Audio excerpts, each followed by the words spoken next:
In the battle for who gets to regulate cryptocurrency and determine what those rules would be, a rift has emerged between the G-7, which is the group of 7 Western nations, and the G-20, which is a larger grouping that includes some developing economies.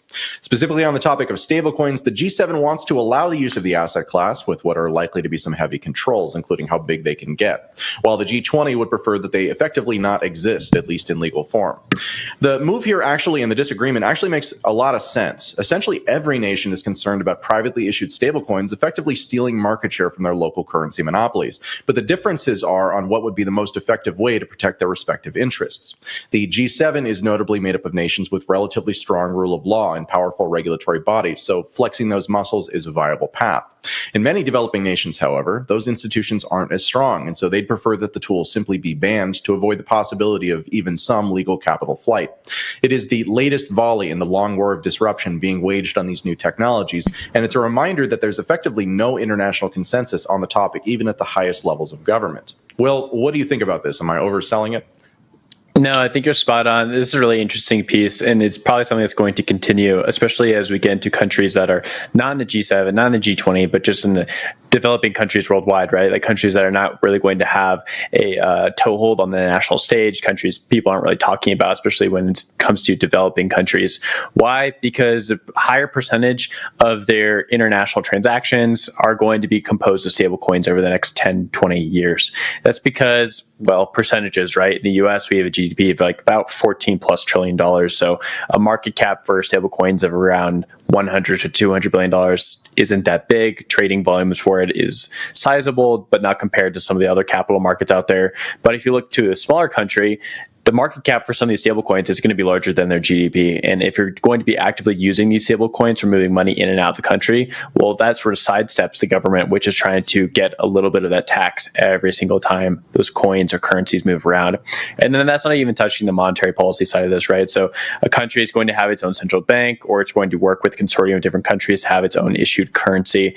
And if these stablecoins come in and start basically allowing for the movement of capital all over the place over borders, well, then these monetary policy regimes just fall apart. You can't start inducing 5%, 10% inflation in order to have like whatever your monetary policy to be if everyone is just operating on dollars that really don't land anywhere in your country. They're just on people's smartphones moving in and out of the country for goods and services. So it is a big deal for these smaller countries where a stable coin could be a sizable percentage of like the flows of capital in and out of the country. I think for larger countries, this isn't going to be as big of a concern. They're more concerned about maybe like illicit financial activity. And so that's where they'll clamp down on it.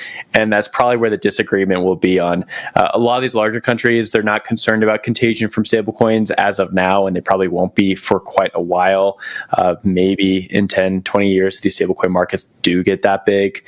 But even then, they'll have plenty of time to be able to set these things up correctly. So there is going to be two different purposes or motivations for these different country types to work on legislation around this. And I think that I know who's going to get the upper hand here, and I would assume it would probably be the G7 countries. Jen? Yeah, so the G20 is being led by India right now, right? And the goal was to get this global regulatory framework, and everyone was so optimistic about it. And who thought that there would be a sticking point between all of these countries trying to work together with all different goals for very different economies? Stablecoins. I think it's so sad to think about when we're talking about developing nations, right? These are nations who are engaging with remittances, who are doing more cross-border transactions. Stablecoins really offer a solution to so many sticking points for the end user there. And so it is kind of sad to hear that this is a sticking point. This is something that possibly people are not going to be able to use, and they're going to continue to experiencing these pain points and issues that come with remittances. Adam, I have a question for you, though. If we look at the G20, there are a few countries in the G20 nations who have ongoing stable CBDC coin pilots right now. Do you think this has something to do with stable coins being such a sticking point? Yeah, I think that if you draw back the lens on this, then the motivations here become pretty obvious, which is that effectively every nation wants their local currency to be a roach motel where liquidity comes in and it never leaves, and they don't have to worry about it leaving, and there's no possibility for it to leave. So when India is talking about this type of thing, when these nations are talking about this type of thing, they're concerned about the US dollar because the US dollar in the current paradigm represents a cleaner, dirty shirt, so to speak. In kind of the pool of bad options, it's the least worst option right now. So if you're in India or you're, really many other places, again, even the UK right now has about 9% inflation last time I checked by official metrics, which means in practice it's probably actually a decent bit higher. So that's the challenge, is that when your country is going through high levels of inflation, people would rather that their money not devalue. And so they will buy things that will let them not devalue that currency, right?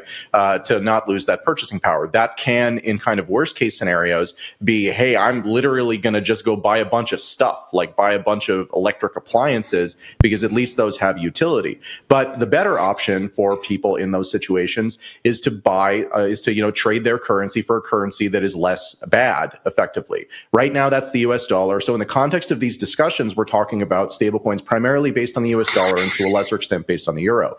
But the dynamic is exactly the same here in the US.